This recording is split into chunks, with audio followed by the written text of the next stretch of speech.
چلتے رہے، یہاں سے نکل گیا اور طوائف خانوں میں جا کر کے، طوائف گڈوں میں جا کر کے غلط کام کر بیٹھتا ہے، زناکاری کر لیتا ہے اور سمجھتا ہے کہ یہ طوائف گڈوں میں آنے کے بعد لڑکیوں سے ہم بستری کر لینے کے بعد ہمیں سکون مل جائے گا۔ لیکن جب وہ اس کام کو کرنے کے بعد بندہ نکلتا ہے، اس کے اندر بے چینی اور زیادہ بڑھ جاتی ہے۔ اب وہ سوچتا ہے کہ یہ کام کر کے نکل رہا ہوں، میرا ٹینشن ختم کیوں نہیں ہو رہا ہے، میری بے چینی دور کیوں نہیں ہو رہی ہے، وہاں بھی اسے سکون نہیں مل رہا ہے۔ آج نوجوانوں کی ہاتھوں میں موبائل دیکھیں گے آپ، اینڈرائیڈ موبائل آپ کو ہر نوجوان کے ہاتھوں میں آپ کو موبائل ملیں گے، اور اس موبائل کے ذریعے سے پوری راتیں وہ گزار لیتا ہے، اور رات بھر گیم کھیلتا ہے، رات بھر لڑکیوں سے باتیں کرتا ہے، رات بھر بہت سارے ویڈیو کو دیکھ کر کے اپنی بے چینی کو دور ختم کرنے کی کوشش کرتا ہے۔ لیکن ان تمام چیزوں کو دیکھ لینے کے بعد بھی اس کی بے چینی دور نہیں ہوتی ہے، بلکہ اور زیادہ وہ ٹینشن میں مبتلا ہو جاتا ہے اور آخرکار اسے سکون نہیں ملتا ہے۔ میرے پیارے ساتھیوں، ذرا تصور کرو، جس کی وجہ سے حالات بگڑتے چلے جا رہے ہیں، ماں باپ اپنے بچوں سے ناراض ہیں، بچے اپنے ماں باپ سے ناراض ہیں۔ آج سماج کے زیادہ تر لوگ اس موبائل کے چکر میں لگ کر کے اپنی زندگی کو برباد کر بیٹھے ہوئے ہیں اور سمجھتے ہیں موبائل کے ذریعے سے ہمیں سکون مل جائے گا۔ آج نہیں دیکھتے ہیں، رات میں جب تک کہ موبائل چلا کر کے جتنا MB ہے ختم نہ کر لے تب تک سوتا نہیں ہے،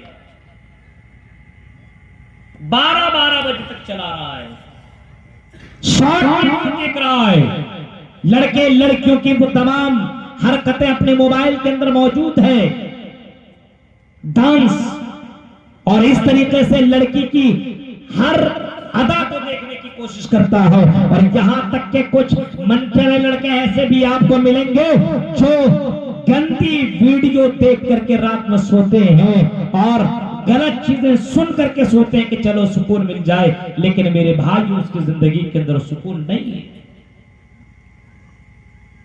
اور اتنی بے چینی بڑھ جاتی ہے کہ اس کو دوا کھا کر کے سونا پڑتا ہے، انجیکشن لے کر کے اس کو سونا پڑتا تاکہ اسے نیند آتی ہے۔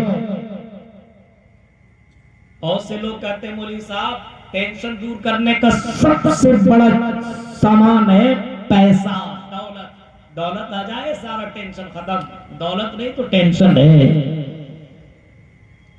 آج کل دولت کے ذریعے سے ٹینشن دور نہیں ہوتا ہے میرے بھائیوں، اگر دولت کے ذریعے سے ٹینشن دور ہوتا تو بڑے بڑے امیر گھرانے کے لوگ آتم ہتیا نہیں کرتے، اور اپنے امیر ہونے کی وجہ سے اپنی اونچی بلڈنگ سے چھلانگ مار کر کے اور کود کر کے آتم ہتیا نہیں کرتا، مرتا نہیں۔ پتا چلا کہ دولت بھی انسان کو سکون نہیں پہنچاتا ہے۔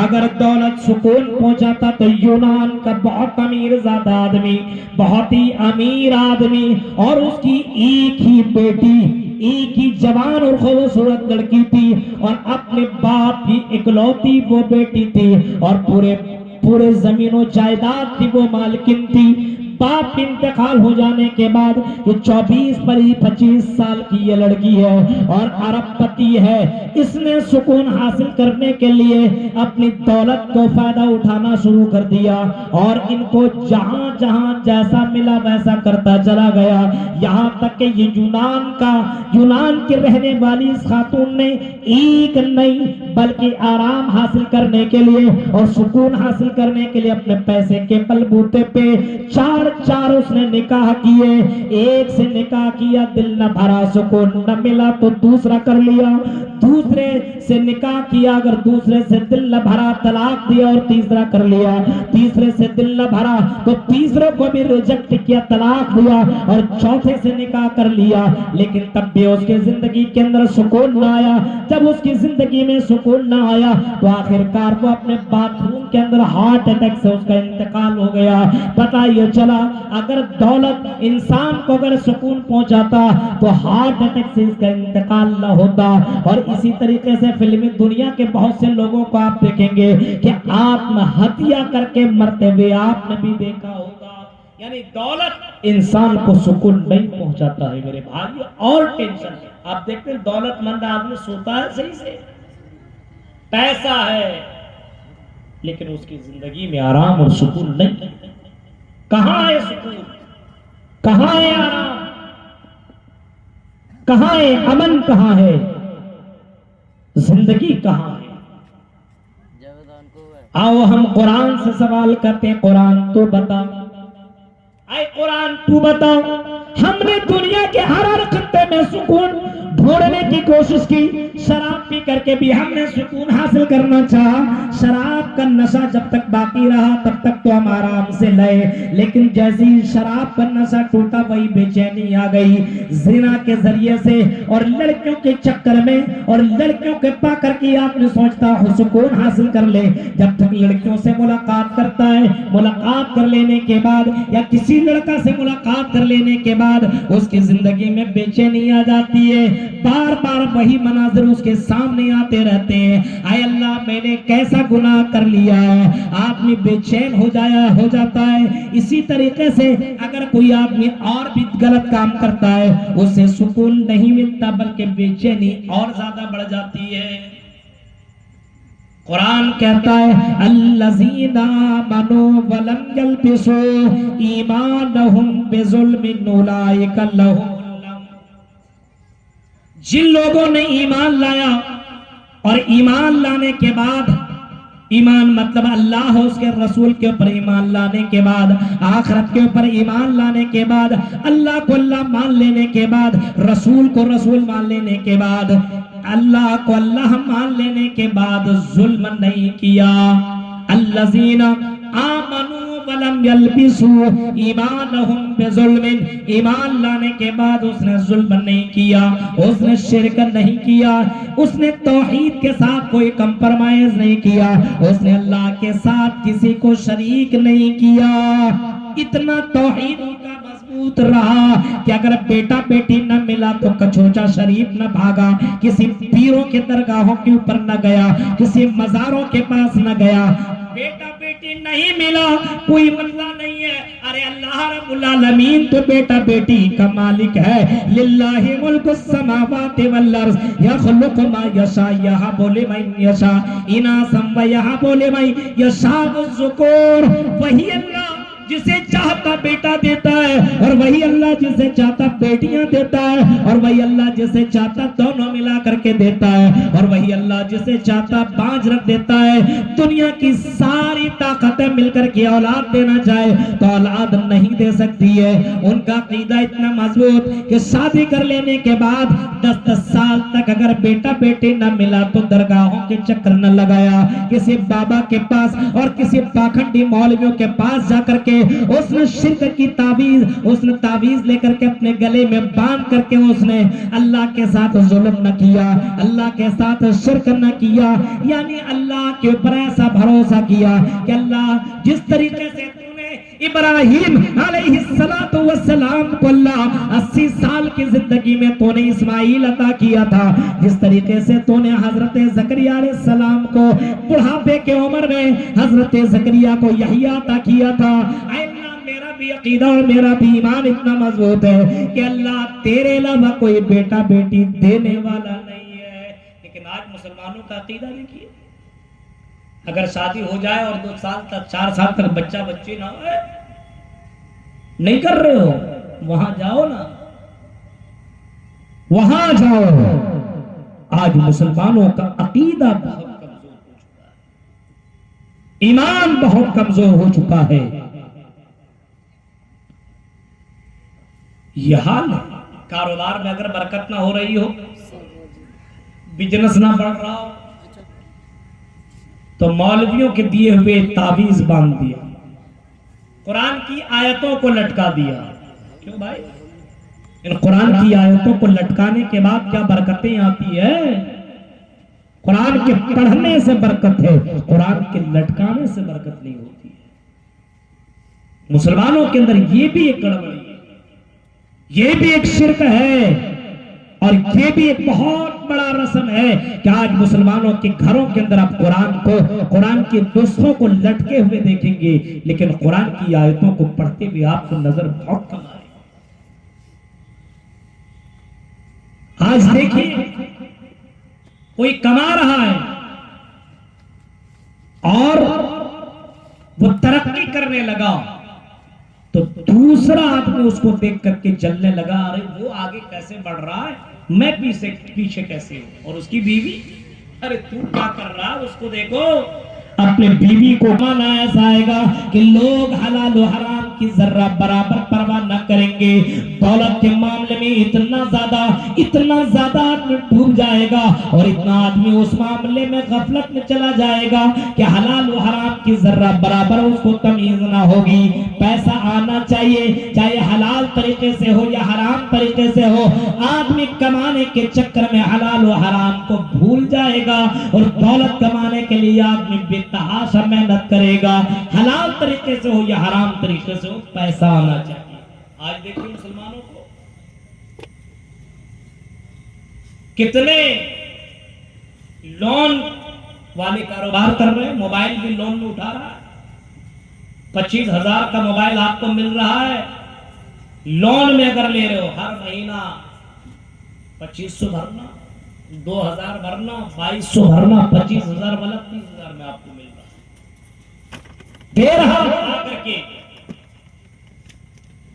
عورتوں کے اندر یہ چیزیں آ چکی ہیں، مردوں کے اندر یہ چیزیں پہنچ چکی ہیں۔ اسلام میں بڑھا چڑھا کر کے دینا اور بڑھا چڑھا کر کے لینا دونوں۔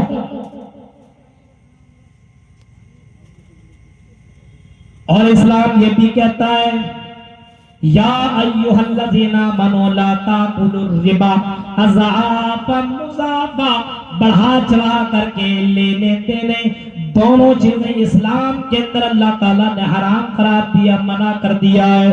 میرے بھائیوں، حرام طریقے سے آج مسلمان کمائی کما رہا ہے، کوئی پرواہ نہیں ہے، کوئی پرواہ نہیں ہے۔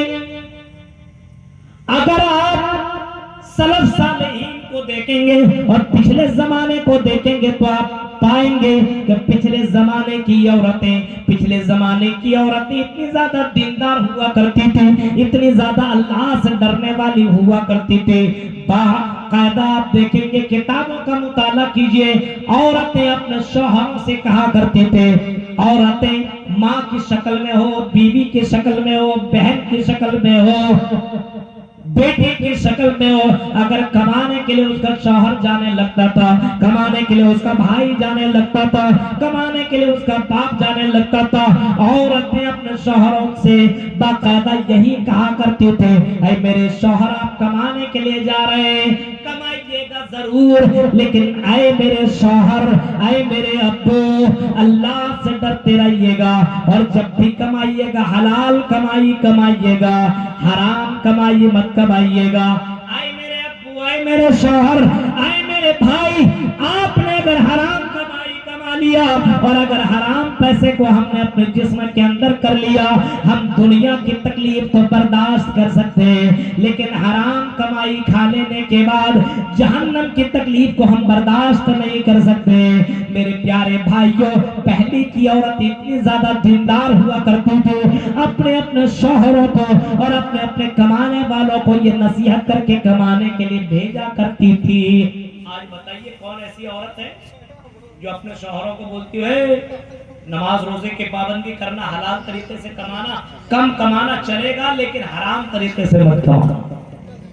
آج تو گنگا الٹی بہ رہی ہے، ڈکیتی کر کے لاؤ، چوری کر کے لاؤ، جیسے کر کے لاؤ، لیکن لاؤ، ہمیں چوڑیاں چاہیے، ہمیں میک اپ چاہیے، ہمیں یہ چاہیے، ہمیں وہ چاہیے۔ آپ کسی طریقے سے بھی کماؤ، ہمیں کوئی مطلب نہیں ہے، ہمیں تو صرف ہماری فرمائش پوری ہونی چاہیے۔ یہ حال ہے میرے بھائیو آج مسلمانوں کا، مردوں کا وہی حال ہے تو عورتوں کا بھی یہی حال ہے۔ دینداری ہماری یہاں سے ختم اور اللہ کی ذات کے پر توکل ختم، اللہ کی ذات کے پر بھروسہ ختم، حلال طریقوں سے چھوڑ کر کے حرام طریقوں کو اپنایا جائے۔ توحید جس کا جتنا مضبوط ہوگا وہ حرام کے اڈوں کو کبھی نہیں، اسے معلوم ہے کہ اللہ تعالیٰ نے میرے تقدیر میں جتنا لکھا ہوا ہے دنیا کی کوئی بھی طاقت ہم سے وہ چیز لے نہیں سکتی ہے. جتنا لکھ دیا ہے اتنا کماؤ گے, اتنا تم کماؤ گے. میرے بھائیوں, اگر اللہ نے لکھا ہے کہ تم زندگی میں اتنا کماؤ گے تو اتنا تم کما کر کے رہو گے. اللہ تعالیٰ نے انسانوں کو پیدا کرنے سے 50,000 سال پہلے اس کی تقدیر کو بھی لکھ دیا ہے. تقدیر کے اوپر ایمان لانا ضروری ہے. جب اللہ نے تیری تقدیر میں یہ لکھا ہوا ہے کہ تو اتنا کمائے گا تو حرام طریقوں کو کیوں اپنا رہا ہے؟ حلال طریقے سے اتنا ہی کمائے گا. اگر تو نے حرام طریقے سے کمانا شروع کیا تب بھی اتنا کمائے گا, حلال طریقے سے کماتا تب بھی تو اتنا کمائے گا. اسی وجہ سے میرے بھائیوں, تقدیر کے اوپر ایمان لانا ضروری ہے. جس کی توحید جتنے مضبوط ہوگی ان کا ایمان اتنا مضبوط ہوگا اور تقدیر کے اوپر بھی وہ ایمان رکھے گا. آج مسلمانوں کا ایمان بہت ہی زیادہ کمزور ہو گیا. اس وجہ سے اپنے سماج کے اندر آپ دیکھیں جہیز کا کاروبار بھی بڑھ گیا ہے. جہیز کا کاروبار ہر جگہ. یہ حرام طریقے سے پیسہ کمانا نہیں ہے. آپ کے یہاں کیا جہیز نہیں چلتا ہے؟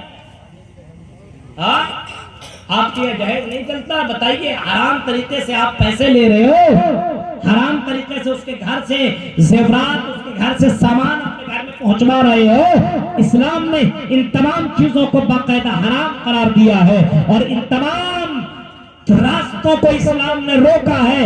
اگر دینے اور لینے کی بات ہوتی تو محمد الرسول اللہ اپنی 4 بیٹیوں کا آپ نے نکاح کیا. آپ نے اپنی بیٹیوں کے لیے ساری چیزیں دے سکتے تھے, لیکن میرے بھائیوں محمد الرسول اللہ کے نکاح اور محمد الرسول اللہ نے اپنی بیٹیوں کا نکاح کیا تو آپ ان کے واقعات آج ہمارے لیے حرام راستے آپ کو ملے.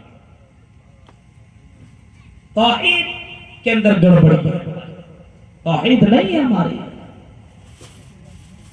توحید اور ایمان یہ دونوں چیزیں ہمارے یہاں کمزور ہیں. ایمان تو اتنا کمزور, اگر موبائل یہاں پہ بھول جائے کوئی اور صبح آ کر کے دیکھے جلسہ میں جتنے ہیں سب تو مسلمان ہی ہیں, اور اگر موبائل بھول جائے, 500 روپیہ بھول جائے تو صبح میں آ کر کے دیکھے گا اس کو موبائل ملے گا؟ ایمانداری سے بتائیے گا.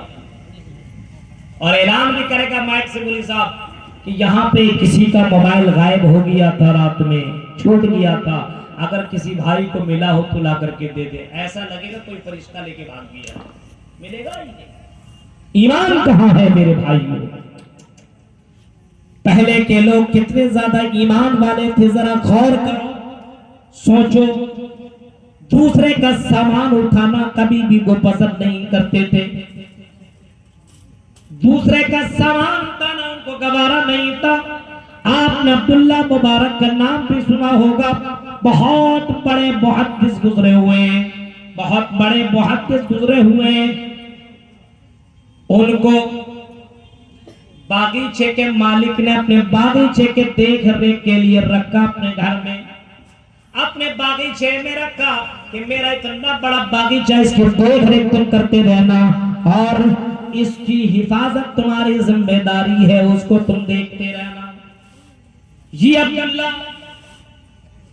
اس باغیچے کی حفاظت کرنے لگا اور یہ باغیچے کا مالک کہیں چلا گیا اور 6-7 مہینے کے بعد, 1 سال کے بعد واپس آتا ہے, اور صرف اکیلے نہیں آتا بلکہ اپنے دوستوں کے ساتھ واپس آتا ہے. اور واپس آنے کے بعد غلام سے کہتا ہے ذرا مبارک لے کر کے آؤ, مبارک لے کر کے آؤ, کچھ پھل ہمیں بھی تو کھلاؤ. میٹھے میٹھے میرے دوست آئے, میرے فرینڈ آئے, اچھے اچھے میٹھے پھل لے کر کے آؤ. یہ مبارک صاحب گئے اور انہوں نے ڈھیر سارا پھل لا کر کے دے دیا. اب یہ مالک صاحب کھانے لگا اور جیسے کھا رہا پھینک رہا, کھٹا کھٹا لا کر کے دے رہا, میٹھا میٹھا تو ہے نہیں ایک بھی. 1 سال 2 سال تم یہاں پہ رہے اور تم کھٹا کھٹا سامان لا کر کے دے رہے ہو, یہ بھی کھٹا, یہ بھی کھٹا, یہ بھی کھٹا, یہ بھی کھٹا. یہاں تک کہ بولا جاؤ پھر سے لے کر کے آؤ. وہ گیا اور دوبارہ لے کر کے آیا اور پھر مالک کھاتا ہے, پھر ان کو میٹھا نہیں لگتا ہے. اب یہ مالک غصے سے لال پیلا ہو گیا اور کہتا ہے آئی مبارک ذرا یہ تو بتا, یہ بتا